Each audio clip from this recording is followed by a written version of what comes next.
As far as we know, human beings are the only species on Earth that walk around with a chronic awareness that our lives will end. That biological reality, knowing the clock is ticking and we cannot stop it, creates a quiet underlying terror.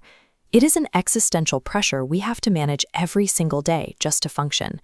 In modern Western society, our main coping strategy is avoidance. The French historian Philippe Ariès identified this as the forbidden death phase, a modern cultural shift where mortality became shameful, hidden away in sanitized hospitals, and treated purely as a medical failure. We avoid the topic entirely. In fact, a review covering nearly 800,000 Americans found that only 36.7% of people have completed a basic advance directive for end-of-life care. By systematically sanitizing death and acting as though we have an infinite amount of time, society has accidentally stripped our lives of the single best tool we have for figuring out what actually matters. The German philosopher Martin Heidegger warned about the psychological danger of living in denial of our own finitude. He argued that ignoring our ultimate deadline traps us in what he called the they-self. The they-self is a state where we drift along with the crowd, letting anonymous societal expectations dictate our choices because we pretend we have all the time in the world to eventually live for ourselves. But there is a completely different way to look at this biological limit. What if our dread of the end is not a glitch to be medicated or a taboo to be hidden? What if that exact terror is the precise mechanism that gives our choices weight? Dodging the reality of your death almost guarantees you will live out someone else's priorities. Facing it directly is the prerequisite for activating your true personal agency. In 1973, the cultural anthropologist Ernest Becker published a book called The Denial of Death, arguing that civilization itself is a massive, symbolic defense mechanism against our knowledge of mortality. The book won him a posthumous Pulitzer Prize. Becker proposed that humans construct immortality projects. Because we cannot survive physically, we unconsciously channel our paralyzing death anxiety into building things that will outlast us: religions, art, massive empires, and family bloodlines. Decades of experimental psychology have tested this through terror management theory, or TMT. TMT is a psychological framework that explores how subtle reminders of death influence human behavior. This chart shows the results of their foundational experiment.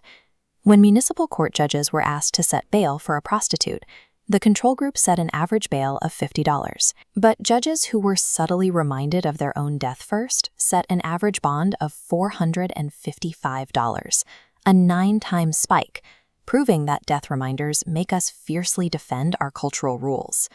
However, look at this secondary trend line. That same research revealed a fascinating anomaly called the Scrooge effect. When people are asked to consciously and reflectively engage with their mortality, rather than just being subtly triggered by it, their defensive reactions drop. Instead, they show increased generosity, compassion, and pro-social behavior. Death anxiety is the psychological engine constructing human culture. It drives what we build, how we connect, and the legacy we leave behind. If science somehow cured biological death tomorrow, would living forever actually be a good thing? Bernard Williams argued it would be a disaster, reasoning that immortality would eventually exhaust our categorical desires. Categorical desires are the deep, identity-defining passions that give us a reason to go on living. Without a limit on our time, we would eventually run out of these passions, leaving us in a state of supreme, disconnected boredom. We do not have to rely purely on philosophical thought experiments to see how this works. The existential psychiatrist Irvin Yalom spent decades working directly with terminally ill patients, documenting how people react when the illusion of infinite time is suddenly removed. Instead of falling into total despair, many of his patients reported what Yalom called awakening experiences. Confronting their exact finitude catalyzed a sudden, radical clarity. As one of his patients told him, "What a pity I had to wait until my body was riddled with cancer to learn to live." A limitless lifespan waters down the urgency of our choices. A strict deadline acts as a razor, instantly cutting away trivial distractions to reveal exactly what we value. You do not need a terminal diagnosis to access this clarity. The ancient Stoics engineered their own daily awakenings through the practice of memento mori, the deliberate practice of remembering that you must die, used as a clarifying discipline to prioritize their lives. That same logic is driving today's death positivity movement. Since 2011, over 23,000 death cafes have popped up across 97 countries. These are informal gatherings where people eat cake, drink tea, and actively discuss mortality, pulling the topic out of the hospital and back into the public square. Outside of the modern West, the communal integration of mortality has been standard practice for centuries. During the Mexican Dia de los Muertos, families celebrate the return of ancestral spirits with vibrant colors, humor, and massive altars.